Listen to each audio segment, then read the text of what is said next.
नमस्कार दोस्तों, welcome to career support NEET. देखिए यूपी आयुष राउंड 3 का जो है शेड्यूल आउट हो चुका था और इसके रजिस्ट्रेशन स्टार्ट हो गए थे 4 नवंबर से। 4 नवंबर से इसके रजिस्ट्रेशन चालू हो गए हैं और जो चॉइस फिलिंग चालू होगी वो 7 से 9 नवंबर के बीच में आपको विंडो ओपन मिलेगा। तो आप लोग 7 से 9 नवंबर के बीच में अपना चॉइस फिलिंग कर सकते हो। बट बिफोर चॉइस फिलिंग इसके कुछ सर्टेन रूल्स एंड रेगुलेशंस हैं, वो मैं आप लोगों के सामने डिस्कस कर देता हूं कि यूपी आयुष के रूल्स एंड रेगुलेशंस क्या हैं, इंपॉर्टेंट रूल्स क्या हैं, जिससे कि आप लोगों को कोई इशू ना हो। एलिजिबिलिटी देखिए वही है जो राउंड 1 राउंड 2 में जिसको सीट नहीं मिली वो राउंड 3 में आराम से चॉइस फिलिंग कर सकता है, राउंड 3 के लिए एलिजिबल है। और जिनको राउंड 1 राउंड जो लोग फ्रेश रजिस्ट्रेशन करना चाह रहे हैं राउंड 3 के लिए वो लोग भी एलिजिबल हैं। अब बात कर लेते हैं हम लोग रीसफलिंग की, क्योंकि रीसफलिंग का बहुत ज़्यादा इशू फंस रहा है। जैसे आप ये समझिए कि आपको राउंड 1 या राउंड 2 में सीट मिल चुकी है, लेकिन आप फिर भी राउंड 3 में जाना चाह रहे हो, तो आप राउंड 3 में जा सकते हो, कोई दिक्कत नहीं है आपको जाने के लिए।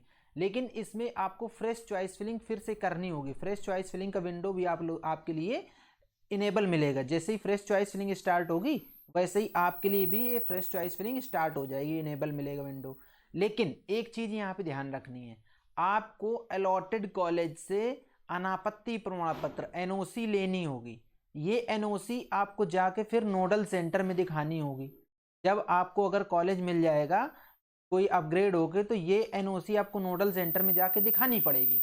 इसलिए ये बिफोर चॉइस फिलिंग आप लोग अनापत्ति प्रमाण पत्र या एनओसी ले लेना, ये चीज़। दूसरा, जैसे जब आप फ्रेश चॉइस फिलिंग करेंगे तो ये चीज़ ध्यान रखें कि जो कॉलेज आपको ऑलरेडी मिल चुका है उसको चॉइस फिलिंग में इंक्लूड मत करो, अदरवाइज आपको पूरा डीवी करवाना पड़ेगा फिर से। आप ऑलरेडी एडमिटेड हो लेकिन फिर भी पूरा डॉक्यूमेंट वेरिफिकेशन आपको नोडल सेंटर में जाके ये सब चीज़ें करवानी पड़ेंगी। तो इस चीज़ का विशेष ध्यान रखो। मैं एक बार फिर से रीसफलिंग पुनरावंटन के लिए एक कंडीशन बता देता हूँ।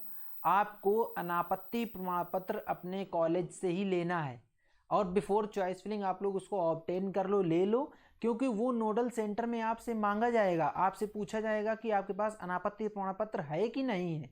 फिर आपके पास अगर अनापत्ति प्रमाण पत्र नहीं होगा तो दिक्कत होती है एडमिशन होने, ये चीज़। और कुछ बातें कर लेते हैं।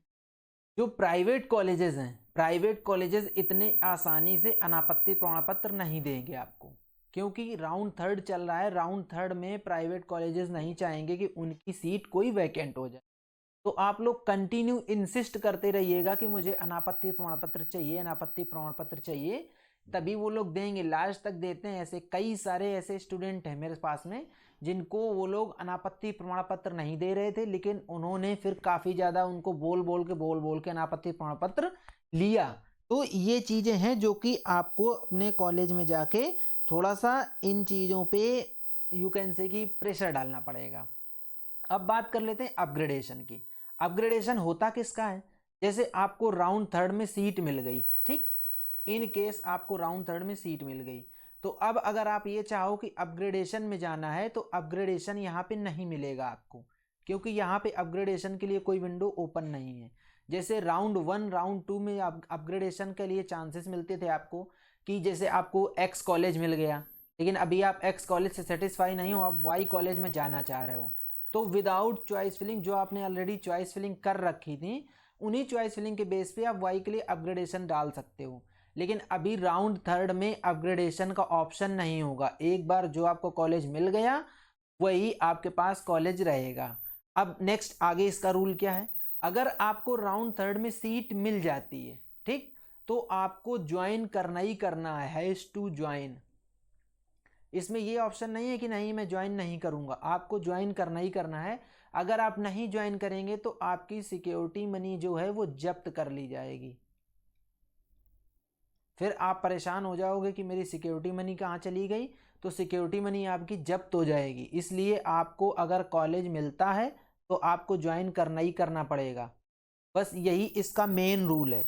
आपको सीट अलॉट होती है तो आपको अपग्रेडेशन के लिए चांस नहीं मिलेगा, क्योंकि आप राउंड 3 में आ गए हो और आपको ज्वाइन करना ही करना है। आपने ज्वाइन नहीं किया तो आपकी सिक्योरिटी मनी चली जाएगी। यही कुछ बेसिक रूल्स थे जो कि मैंने आपको बता दिए। चॉइस फिलिंग किसके किसके लिए इनेबल रहेगी वो भी मैंने आपको ऑलरेडी सब बता दिया है।